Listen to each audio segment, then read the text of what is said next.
Hello and welcome back to Redefine Parenting. I'm your host, Veenu Keller.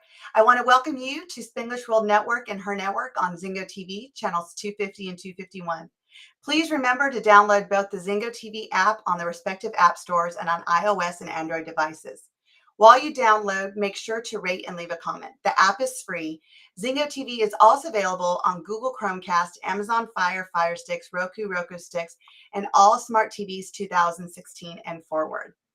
I am so excited today because I have an amazing guest. Her and I had an amazing conversation back in December. And when we're having this conversation, we started to realize how much in sync we are with the thoughts of parenting and where parenting is today and where it was years ago, and how we're just here to help guide these parents to kind of transform into that unconditional love of parenting and not be so rigid and let go of all the styles. And so please help me welcome my beautiful guest, Carolina Behr. Thank you so much for coming today and sharing your time and your wisdom with all of our listeners. Thank you so much, Veenu. I'm very honored to be here. So let's just dive in. We're talking about, it's almost like we're going to take off from our conversation we're having in December when we were talking about the different types of generational parenting. We have kids now that it's such a different time and age, and we're seeing more kids feel they need this independence. There's more, like I got to punish the child, I got to reward the child. And it was so great because I was having this conversation. You're like, oh, no. We don't need to do any of that. And I was like, oh, tell me more. So let's just, introduce yourself to the guest to talk about the type of guide that you are to parents and how you actually came into this world. Thank you, Veenu. Well, I'm a lifelong Montessorian, and I have been working in classrooms with children from all backgrounds. And when you have a classroom full of children, especially if they're little, you learn really fast that punishments and rewards give you nothing. You can't be rewarding every good action they take. You can't be punishing every bad action they choose, because it stops working at some point. And for some children, it never works at all.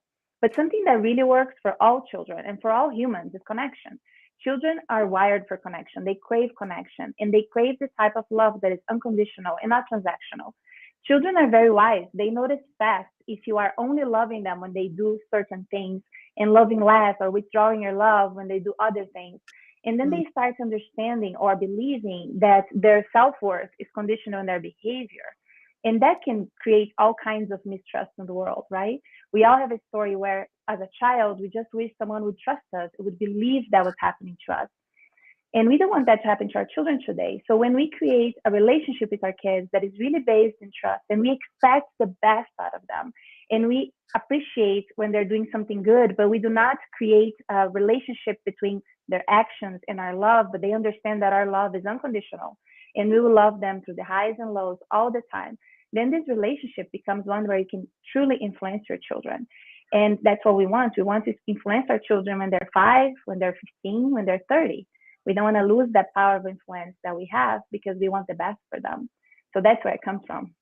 Yeah, I think it's very interesting because you bring up a really good point. If we can start at the beginning, then we're not worried that when they become these teenagers and because let's just face it, when we become teenagers, you and I have both been teenagers before, we're living in a world where we think that we know it all. Our parents want to tell us something, but we know better because we're out there with our friends, and we're so influenced by our friend group, and all of our friends are raised differently. And so we think we have this base of knowledge.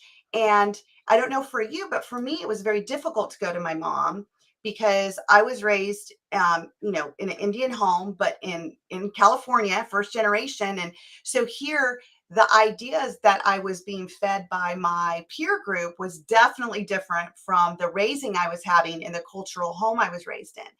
And so I didn't feel that. I was always afraid, like, am I going to disappoint my mom? Is she going to be upset with me? If I didn't get good grades, I wasn't going to be enough. And honestly, it hasn't really changed, because when I look at the clients that, I'm a coach to now, you help guide the parents, and I do a lot of that as well. And a lot of mine is actually working with the kids for them actually to realize that their parents love them unconditionally. It's like I'm reprogramming their brain where, to helping them understand that your grade that you get in school does not determine if you're loved by your parents. Even Mm-hmm. though you're afraid to get punished by them because you didn't reach that standard that they wanted, it doesn't mean that they don't love you. And that is a hard concept for these kids to grasp. And so I feel like, and that's why I wanted to bring you on, because the idea that you bring on at such an early age with, younger parents that, are having new kids and they're babies and infants and toddlers. And that's when you're starting to guide and mentor these parents so they can learn to set that foundation with these kids at an early age. So when they're older, they're not afraid to come and say, hey, look, my grades aren't great because I'm not understanding it. And they're not afraid they're going to, their parents' love's going to close, Yes. you know? And I think sometimes we have a fear of duality, right? Some parents understand that not punishing or rewarding can be do it all, freedom for everything. But it's not true. We're not in a dilemma. We have options, we have choices. We can really connect to our kids from a very young age. If children learn that consequences come from life, but they have a safe place to land. Every time life gets rough, they have a place they can go back to. They have someone that will hold them, that will guide them, that will feel with them the disappointment, the sadness, the pain, whatever the consequence life gives them. That's where they're going to. If the parent is not that person, then the 16-year-old friend will be that person, Right. or the predator will be that person. That's how it's so serious. The parent has to be the safe base. It has to be the place where the child can go back to, because the parent is really the one who wants the best for their children. But that starts so young. A little child, a toddler that makes a mistake, and then the parents punish them. Let's use a simple example. The toddler forgets a coat at home, and now the parent gives as a natural consequence. They say, wow, now you're going to be cold. And they refuse to help that child through that frustration. But they wouldn't do the same to an adult. An adult friend forgets a coat and they're like, oh, do you want my coat? I have one in the car. How can I help you? Let's bring you inside to make you warm. The child is smart. The child catches on. The child notices that. Just like you, Veenu, I also couldn't go back to my mother with my issues at certain ages. There were times where she was welcoming to them, and there were times when she wasn't able to handle. Teenage years were really hard on her. But I had an aunt. I had an aunt who had unshakable love for me. It didn't matter what it was. I could come to her and I could tell her, and she would just laugh and say, you're not the first, you're not going to be the last one. Let's tell you what we're going to do. And I felt like I had a partner, and I adored her because she was able to guide me. When you are not controlling someone, you can become an influencer in their life. But if you're controlling all the time, then you're teaching your children fear, because control comes out of fear. So if you're rewarding everything good they do, just like an emotional biscuit, right? Like we do with a dog, we give a reinforcement for good behavior. So to our children, we give this emotional biscuit of like reinforcement. Then we're showing them that we don't trust them to make choices. And children that are not trusted make tentative choices. They don't feel strong in their choosing because their self-worth now is shaken. So I think the gift of it and the trick of it is for the parents to really trust themselves so much that they can allow their children to test boundaries, to make mistakes, and they can be that strong base that takes their kids back every time and comforts them and sets them up for success. And So, I just so let me ask you a question, because let's go with the coat scenario, right? So I'm a parent. I have 6 kids. 2 are 10 years old. And so if I was the parent to say, well, sorry, you forgot your jacket, natural consequence, you're going to be cold today.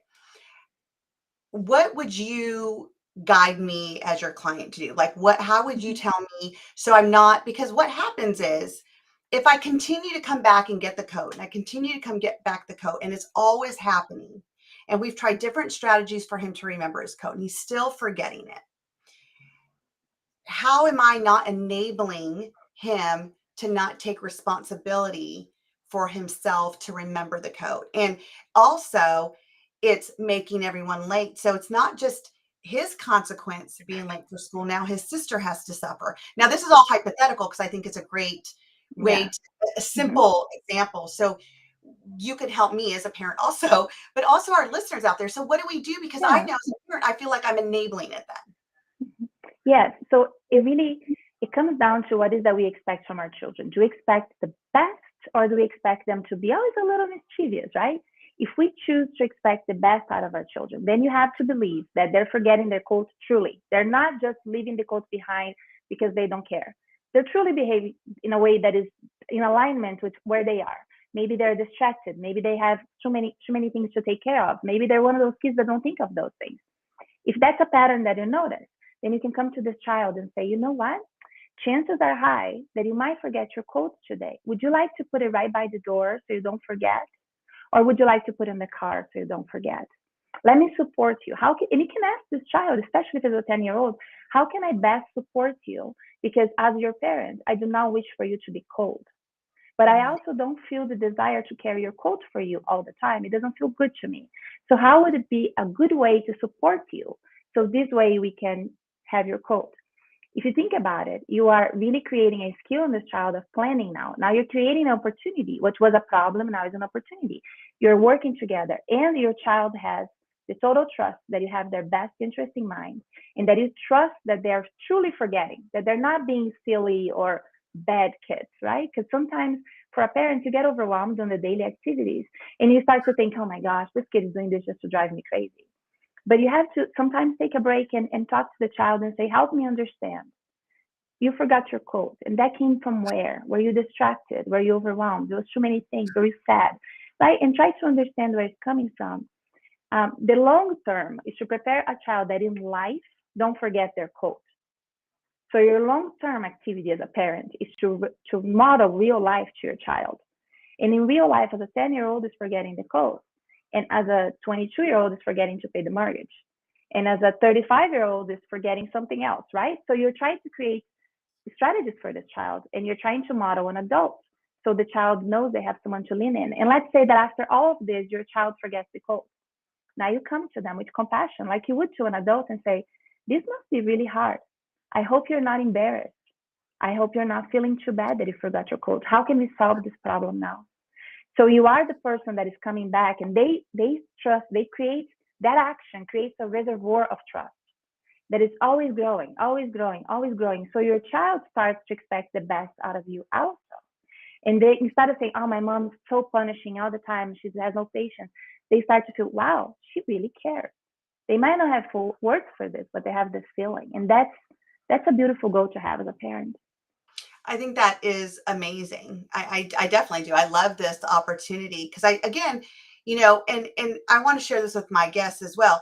Not everything is going to work for every person. So you have to take what we tell you and say, what works in my life, what doesn't work, you know, because I don't believe there's a wrong or right way. I feel like there is a better way when we get to understand our kids. If you have a child that is distancing themselves from you and you feel there's not a connection, I feel like this is a great way to start to kind of take an inventory, kind of like what Carolina is saying is, we got to build that trust with our kids first. And they have to know they can come to us. And if we're constantly punishing them and constantly rewarding them, then if we're saying they're bad, there's a presupposition, there's a good and there's a bad instead of it just is. Like, this is a situation that's Yeah. just happening and I want to support you through it. That's what I'm hearing you say is like, everything is just a situation in life. It's just an opportunity in our life. Either we're going to rise above it and support our children through it, or we're going to make it a good or a bad situation and they're going to go through life. And I just had a guest on my show not too long ago, William Whitecloud, who's one of my biggest mentors, and I've learned from him. And we were just talking about when we tell a child that, hey, that's bad, what we're doing is we're pushing down a need that they actually have. And they're still, what you resist persists. So it still bubbles up and it shows up it manifests in different ways. And now a child believes that they can be good and bad. And, let's just face it, a child is just a pure soul. My belief is they're a pure soul from God. So it's always pure. It's always good. And the choices that they make are here for them to learn lessons, to grow and to be an independent adult. So that leads me to this kind of question. So if we're constantly doing this, let's just face facts that when we're adults, there are natural consequences in life. If we've never really had to deal with natural consequences because we've had such an amazing parent support us, and we realize that we have choices to make, and there's different ways that we can make different choices. And, the parent has helped us so we don't forget the coat. Now, how are we setting them up to understand real life? Because in real life, there is rewards. Like when you're on a team, you're going to get a trophy. When you're at an office, they're going to have something that promotes, like to get promoted, like, to get the reward, you have to have the most sales. So life is always hanging rewards over our heads. So how are I we? Yeah, go ahead. I would disagree that is life. I believe the social system we live in is always with a carrot or a stick. And I Mm, don't think a parent could ever meet all the needs of their children, even if they work full time to do that. So they are going to experience consequences anyway. The difference is, are you the source of consequence or is life the source of consequence? uh, And the most important is, when you make a choice, are you transparent so your child can witness what a real adult in real life looks like? Can your child see in you fear, joy, contentment, excitement, growth, good choices, bad choices? Because being human is making good choices and bad choices. That does not make you a good adult or a bad adult, just like it doesn't make them a good child or a bad child. It just makes them human. So are you willing to show your child? And that takes so much courage. And I can only imagine how challenging it is at times to come home and say, you know what?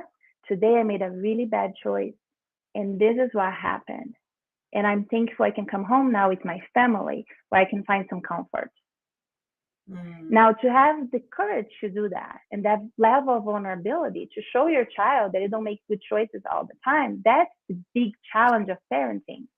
This thing is harder than rocket science, right? You have to consistently expose yourself and consistently model for your child what is life? What does life look like? What does success look like? What does joy look like? What does failure look like? And if your child can see at home real sadness, real frustration, and then amazing choices coming out of those places, this child is ready for life, even if they forget their code up to the age of 15. mm-hmm. Because this child can see now how life happens. But I don't believe that a child that is supported to that level at a young age will continue to forget their code. I believe humans have the potential of excellence all the time. And someone that is unconditionally loved and supported just flies. Because if you know you are completely loved no matter what, I think sometimes people expect that someone that is completely loved will settle for less, but I believe the opposite. A child that is completely loved, they soar. They become more excited about life because they have nothing holding them back. I imagine myself, if I had grown up knowing, even for a short period of my life, that I was unconditionally loved, who would I be today?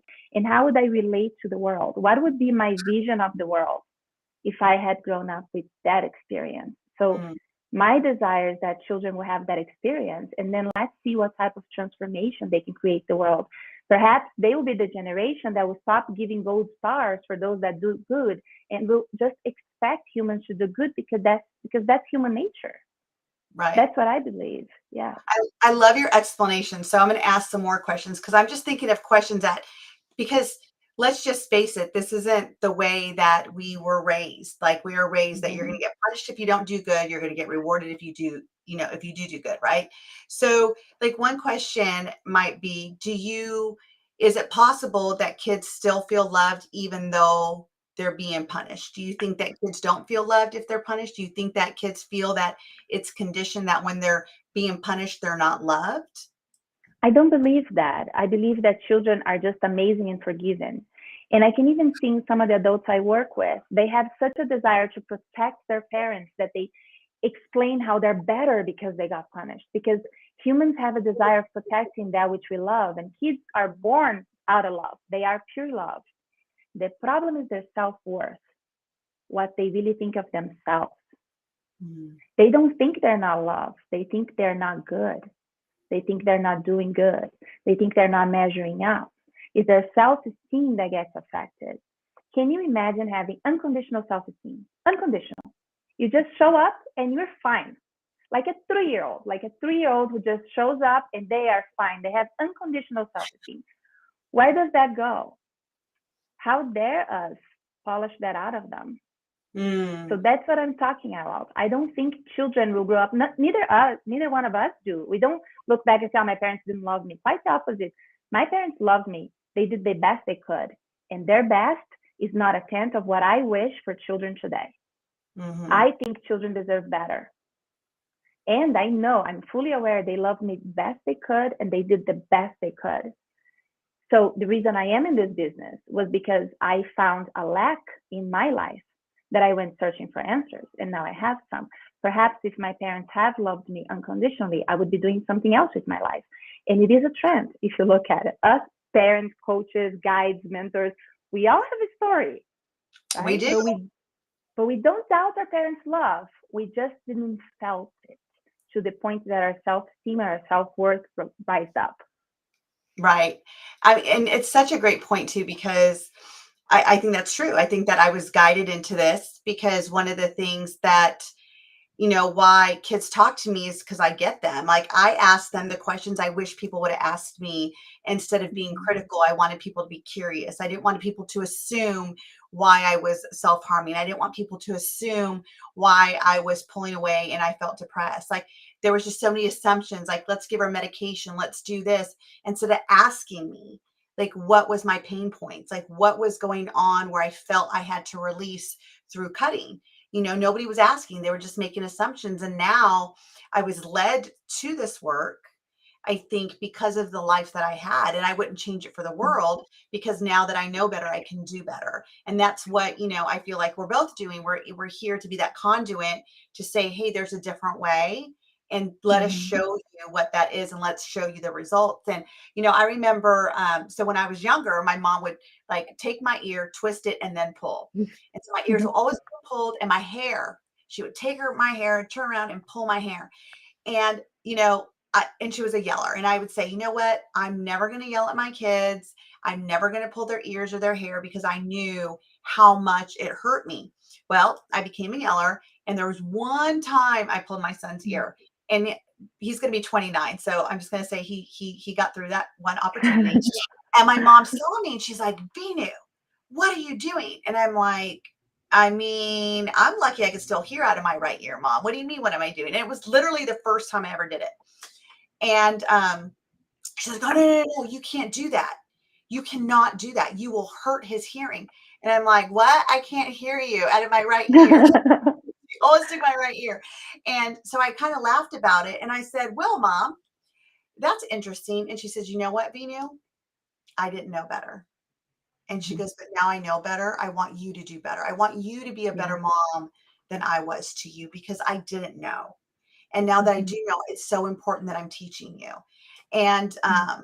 and I wasn't pulling his ear the way my mom did. He was running Mhm. away from his ear and I was kind of pulling his ear back because I never did that. Like that was not one of my things to spank my kids, because my mom used to spank me. I used to have black and blue bruises on my butt. I mean, I grew up in that time where it said, spoil the rod, or uh, what was it? Spoil the child, spare the rod. And that was the era I grew up in. And we're not in that era anymore. One of the things that I am fully aligned with what you're saying is that our children have to know that we are their safety, that we give them certainty, we give them that safe space to feel heard and seen, and that there's nothing that's dividing us from them to come to us with their issues. Because I'm going to tell you, that's where I see most of the challenges between parents and children is that their child's going through something outside of the home or maybe in the home. They are afraid. That's the word. They fear what their parents are going to say, think, or do. And so they hold it in. And then things just start to stack and stack, Mhm. stack until it gets to that point where now we're in crisis. And Mhm. so I too am teaching parents, guiding them to realize that what does it look like to give an open, safe, and trusting space to your child so they can always come to you? And I think one of the biggest things that you and I were talking about in December was that you start at such a younger age with these parents, which is so beautiful. Mhm. I'm getting the ones that didn't get you in the beginning, right? Like The kids are now getting away from their parents. They're having all these struggles. The parents are so afraid and they're like, you got to save my child. I don't want them to commit suicide. I don't want them to be depressed. And Mhm. so, what happens when you this child to be pure and be love and be light? Their their behavior is just seen as behavior. It's not good. It's not bad, which I love that idea. And then they go to school and, there's a bully and the Mhm. bully seeks these children out because they look at them as vulnerable and an easy target.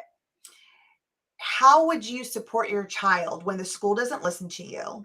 You've gone to the school, they're not listening to you. How do you support your child to work through that? So first, I'm just going to make a distinction. I truly believe that a child that is unconditionally loved is no target for a bully, because Mm, bullies only go in the weakness. They find the weak link. The child who's punished consistently is a good target. The child who's not sure of themselves, who is scared of what the parents will do and will not tell their parents what what's happening in school because of fear, that's a good target. A child that stands strong, what is the bully going to do? You're ugly. Okay. The child learns to belong. They learn who they belong to. They belong to themselves. They belong to their family. How is the bully getting space with this child? Bullies, and I've been a teacher for many years, just like you have worked with children always, right? The child that is bullied in the classroom are usually the children whose voice have been silenced. And yep. who is the first one who silenced their voices? Their parents. A child that is teased in school and comes home and say, I'm angry, I don't feel good, this happened. And the parents tell them, wow, that's not okay. I know, I agree how you feel. That child speaks. That child speaks up. And a child that speaks up is not a target for a bully or a predator. It's very serious. This is big. A child that knows where they belong to, a child that has a strong sense of belonging with their parents is not a target. So let's talk about the child who didn't have that, who didn't have that strong sense of belonging. And now the parent has to believe this child 100%. The child comes home.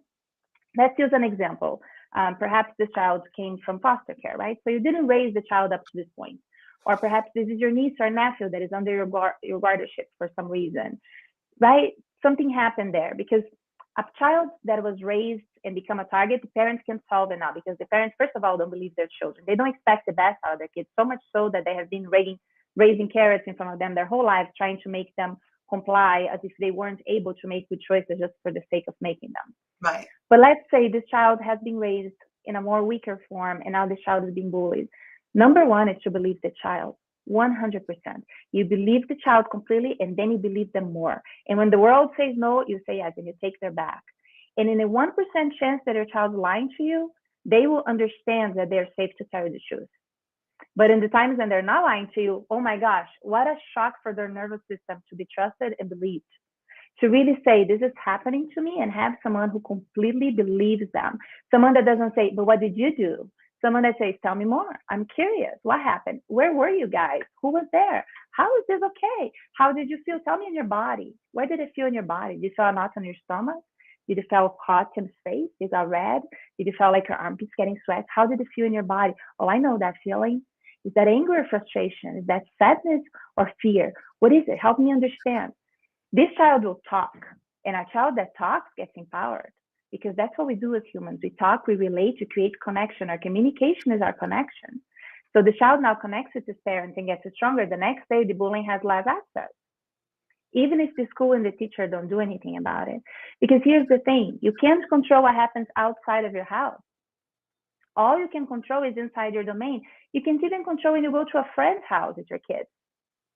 People are going to shame your kids on things that you're like, what the hell, right? They're going to say, oh, I can't believe you're not a big boy. You're not a big girl. You didn't do right. Like, you're such a sissy, something, whatever. People say weird things to kids.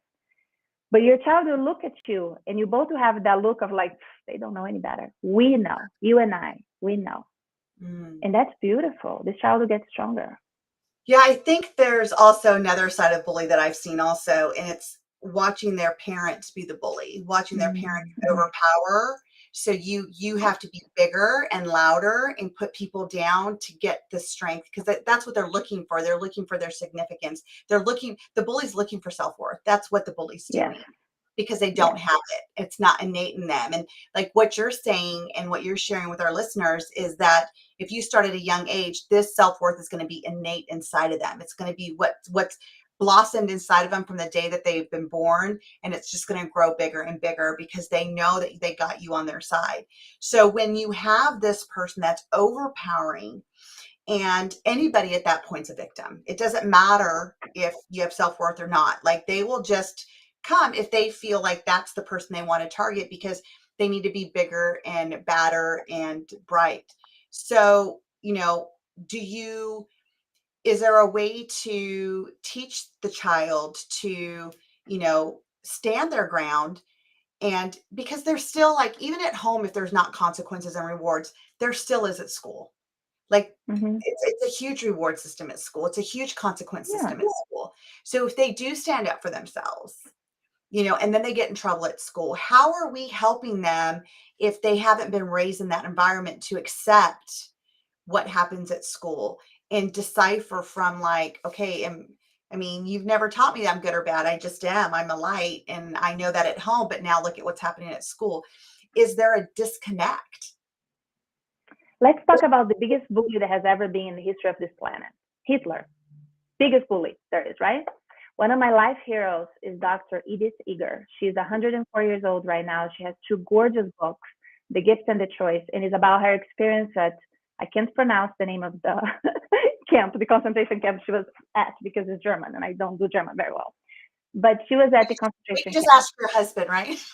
Yes, dear, how do you say that German concentration camp? Anyways, so she was at the concentration camp, and as they pulled in, she was a 16-year-old girl, right?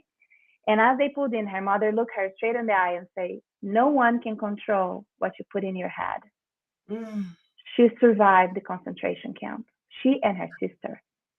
The books are gorgeous, and she talks about this. She talks about how that one sentence from her mother kept her alive to this day.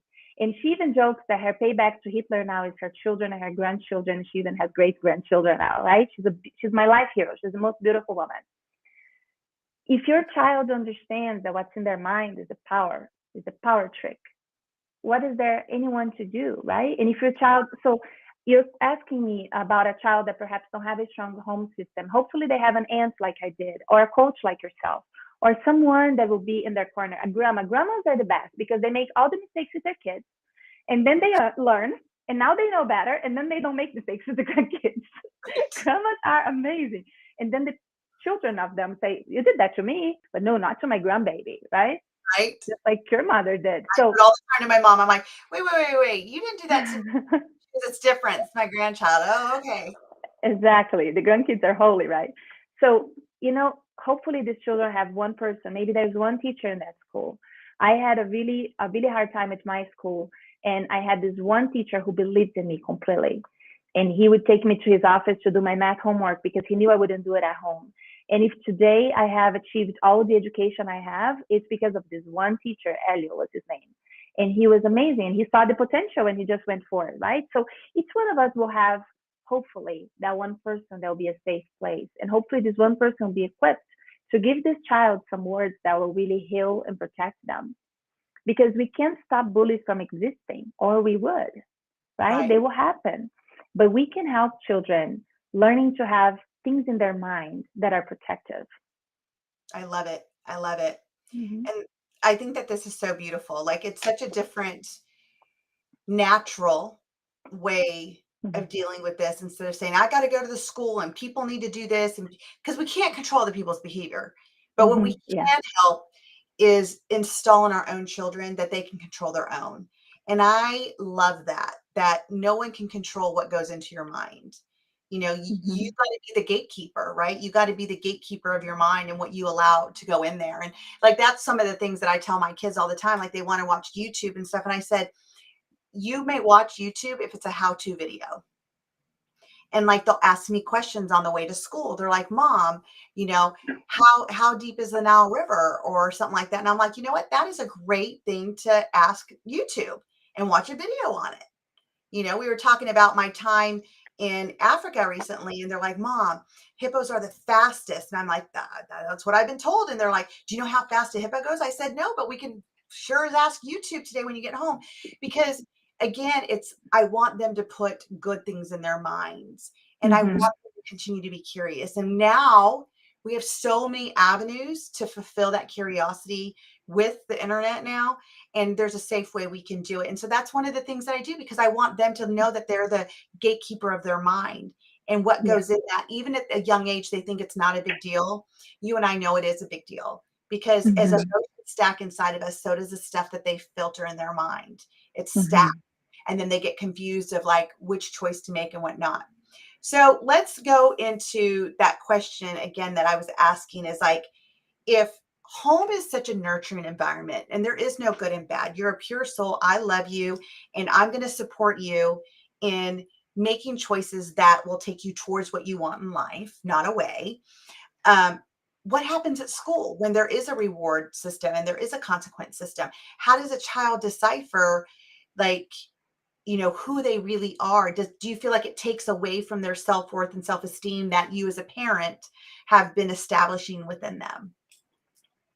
Yeah, so I'm super biased, Veenu. I'm a Montessorian through and a little bit more, right? I have studied the philosophy for years, and if it was my own child, they would be Montessori education, and then there would be no rewards. They would learn to learn because it's fun, right? But let's say in a different life, I am in an environment where I don't have that choice, right? And the child is going to have to be in an environment that does brings consequences and rewards. It's a cleanup job, right? Your child comes home and say, I got a sticker because I was so well behaved. And instead of saying, nice sticker, good for you, you say, tell me more about that behavior. How did it feel inside? Was it Mm, tempting to do something else? Oh, but then Johnny, he was a bad boy. That's funny because I think Johnny might have made some bad choices, right? You reward and you help them. And your lack of excitement over the good and bad helps them recalibrate, right? They recalibrate. So mm, then they come home and like, oh my gosh, I hate this report card. I didn't get any A's. I didn't get any B's. I only got C's and I'm so upset. How does it feel to be upset? Tell me more. What was the struggle? Did you need support? Did you needed an extra teacher? Did you not understood, or were you feeling lazy? Because mm, sometimes at work I feel lazy and then I underperform, but other times I'm really challenged, and then that B was actually the best I could do, and I celebrate the B. I even celebrate the C because I actually put effort. It was just really hard for me. So you just revisit with your child. Children will come to you. They will say, "Oh, Auntie Suchi say this and this about me," and then you can fact check and say, what I'm hearing you say is that your aunt say this about you. How does it feel? Is mm. that the truth about yourself? Right. How? I love these What else? questions. This is exactly what I do with my children, and I've talked about this many times on my show. Like, my son just got his progress report, and we were in Africa, and he got a D on it, and I was like, oh gosh, I can't tell him. Like, he will be devastated, and so I need to talk to him about this when I get home. But I was like messaging the teacher, and I said, I am not telling Samuel about this. I said, I know he needs to get some support. Can you tell me what happened? Because he's never even had a C. So for him to Mm-hmm. go from an A to a D, we were like, what's going on? And she says, oh, he just had a project that he didn't do well on. And so I'm like, okay. And he has tutoring and stuff. And so I just asked him the same question. And I said, when I got home, I said, so I got your progress report, and you had a D. He's like, a D, like a D as in dog? And I said, yes, you did. Mm-hmm. He's like, oh. And I said, well, tell me, why do you have that feeling about it? Because a D is not good. I said, well, there could be times that a D is good. If you put everything into it and you did everything that you could and you put all your effort and you tried so hard, then we might need to celebrate that D. I said, but you tell me where you think it's come from. He's like, I didn't do great on a project. And he's like, I rushed through it, and I know I shouldn't have rushed, but I wanted to get it done. I'm like, okay, so what do you need to feel supported? What can we do? And he's like, well, I've talked to the teacher and she's giving me extra stuff to do. And he did it. And I was so excited to tell him that he raised it to a B. But it's the same conversation, right? It's allowing him, number one, to take full responsibility for what his performance is, Mm-hmm. knowing that we're here to support him. Yes. You know, every day I ask my kids, what kind of day are you going to have? And no matter what they tell me, I Mm-hmm. say, what does that look like? And the last Mm-hmm. thing after they say, and I said, and don't forget, if you need help, what do you need to do? They said, we need to ask. And I said, always ask. Mm-hmm. Because I think that's another part of self-worth and self-esteem that kids aren't feeling, is that they feel like they can't ask. They can't ask for help. They got to know it. They got to Yeah. perform a certain way. Yeah. And it's important how you model asking for help too. So you can, in your case, it's easy, right? Because you're always studying and doing courses and qualifying, getting more certifications and things. So you can actually use that to tell them, look, Right. I'm asking for help. Here are my mentors. Here are the people that are helping me, because life is a learning deal. We're always learning, right? But I think the question that is important to ask when you are celebrating with your kids, or when you're feeling sorry with them or sad with them for whatever didn't go their way, is this a means of control, or is this an expression of love? Because Mm, if a reward is just an expression of love, if you're doing a celebration, you know what? That D was the best you could get. Let's celebrate it. And if that's right. truly an expression of love, your kids will know. But if you are just using as an instrument for control, they will also know. And Absolutely. again, what you control, you will influence, right? Control comes from fear, influence comes from love. If your kids really admire you and they say, oh my gosh, my mom is going to have to ask for help because she has this situation, oh, then it's okay for me to ask for help when I have this situation. So Right. it's, again, it's a modeling of life, right? Every day you're modeling life to your children, and they can look after you and follow your steps and grow. Right. And it's so night and day because I have older kids. And that's why I tell people, like, when I say that the shift in parenting works, I can say, because I can see the results of my adult kids, because I was that mom, like, what? You got to see, you're grounded. You're not going out. You're not studying. Like, I was so critical with them, making all the assumptions of why it's a C. They're not trying. You're lazy. You're not going to bed on time. You're not doing your homework. I never asked questions. I always told. And it's like it was a push instead of a pull. And now my children, because I ask questions and it is authentic. I think for me, it's, again, for me, it's the authenticity, because if it's not, Mm-hmm. they're going to know. And it is, Yes. you're right, it's absolutely controlling. Oh, like if you get a D, we could celebrate it. Like they're going to know right through it. Mm-hmm. But the one thing is that my children know my truth, and I've always spoken my truth to them, and I'm very vulnerable. Like even when you were talking about, the beginning of the show, when you're like, we have to be vulnerable for our kids to say, hey, I didn't make a good choice. I've done that on numerous occasions, after I yelled and it was not great. And I had to come back and say, you know what? That was not okay. The way I addressed this with you guys was not nice. I'm sorry. It was not a good choice I made. So I'm Mm-hmm. going to redo it now. This is what I Mm-hmm. wanted to say, and this is what it made me feel when I saw this situation. And I reacted to my feelings, and I should not have done that, because I feel like when I dissect my feelings versus the behavior that was attached to it, it helps them also realize that when they have a feeling, what's the behavior that comes with it. Mm-hmm. Mm-hmm. And, I've said this before too. When my children were 7, they went to a psychologist because we were getting them tested for dyslexia and stuff. And the psychologist told me, she goes, I've been doing this for 25 years. I've never seen 2 7-year-olds that were more emotionally inclined, like more tuned into their emotions than your 2 kids. But in our household, we've always allowed them to have space to feel. We've never wronged them for being mad. We've never wronged them for being sad, just like we don't wrong them for being happy. They're all Mm-hmm. situations. And I even, like what you said, I even say, you know what? I would be mad right now too. Like that would make me Mm-hmm. mad. So I could appreciate why you're mad. Yeah. You have your time, you have your emotion. And when we need to talk about it, you let me know. Because I don't do the timeouts. I've never done timeouts for my kids. They Mm-hmm. need to learn how to self regulate. Yes. Who am I to say, okay, you're 2, you need to have 2 minutes in your room. If they just need to Yes. go to the room and step in there and take a breath and then come out and they're fine and they're ready to talk about it, why am I putting time limits around how they need to control themselves? Mm-hmm. You know, because I've always believed that we can support our children in self-regulating, because as adults, that's what we need to do too.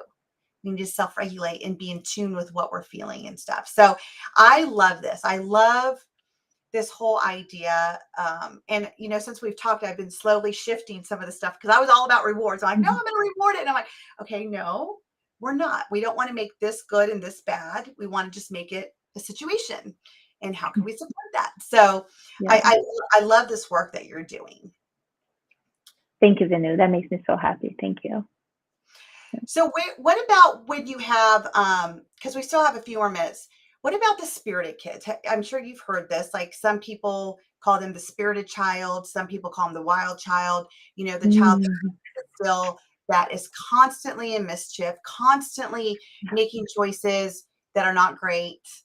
those They are my favorites. Yes, talk about them. So how could you help guide a parent that's going through this situation right now? Like they have a 3-year-old, 4-year-old, they're the spirited child, Uh-huh. and they're just at their wits' end. First of all, change the idea that they're spirited or mischievous and just know with your whole life that they're perfect. They are Yes. the perfect child. That's the first thing. And I'll jump in. Do you want to do mischief? Let me help you. Let's do it. What are we going to do? What are we going to do? Let's have fun.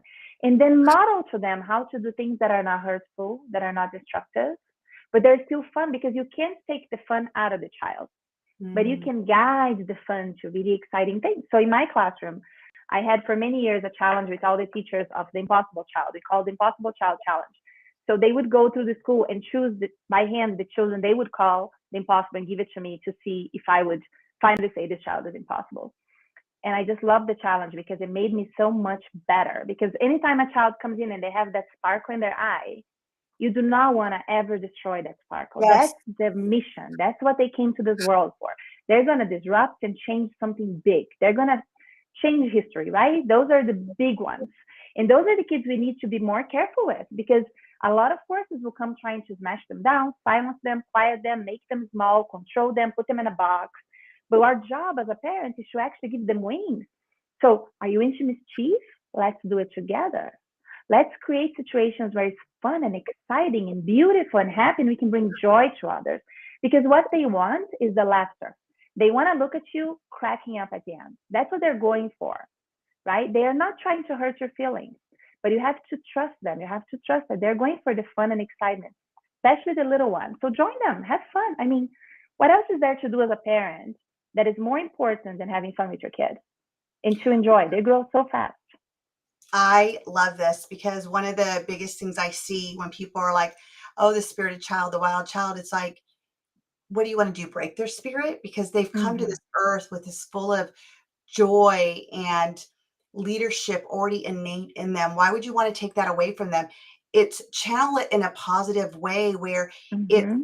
fun and playful and it's not mischievous. It's like getting away from that. Even the parents, I think it starts with us parents coming through with seeing a different filter, that it doesn't have to be black and white. It doesn't have to be good or bad. It's just seeing our children through the innocence that they see themselves in, because we are the ones that make it good or bad. The minute they do, oh, that's bad, don't do it. And so we label that because, like you said, that 2-year-old, that 3-year-old, that is just showing up the way they are.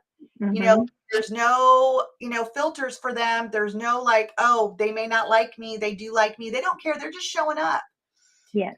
The innocence of that child. And And it's such a gift. it is. It Yeah. really is. And it's if we can help parents to to accept it, to nurture it, to be playful with it. And I love that's what you said. It's like play with them. It's like, oh, what are we going to do next? How can we get in here next? So, what happens when children are constantly not listening to you? Like, say it's just, you know, you tell them to clean their room and they don't do it, and you go in there and you clean it with them. How many times do you have to go in there and clean it with them and say, okay, we're going to do it together? Where they got to just take responsibility. Like, you know what? You're 13 years old now. Like, I'm done doing your room with you. Like, it is your time now.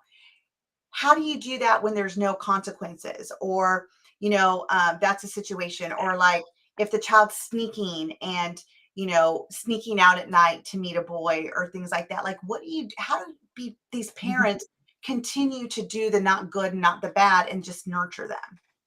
So it depends when you started, right? If you started when they're 2, they're probably not going to do that when they're 13.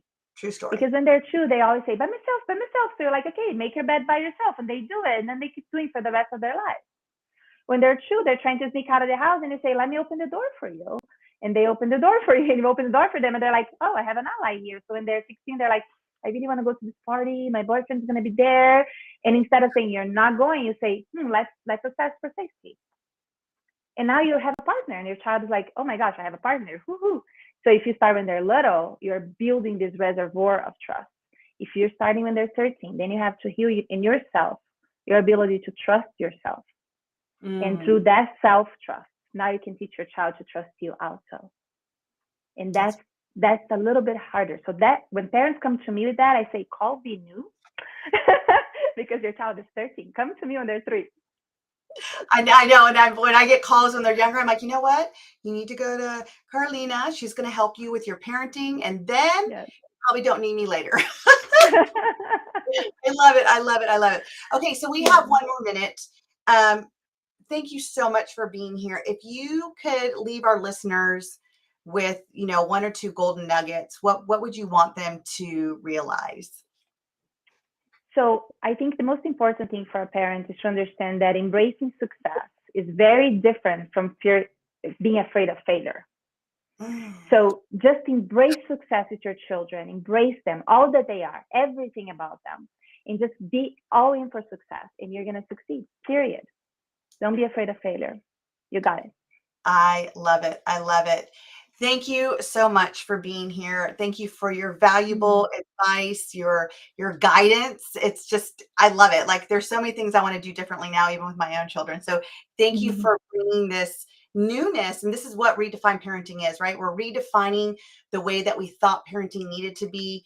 And we're taking on new things. We're expanding our filters because when we change what we see changes in the world. Yes. So thank you so much for being here.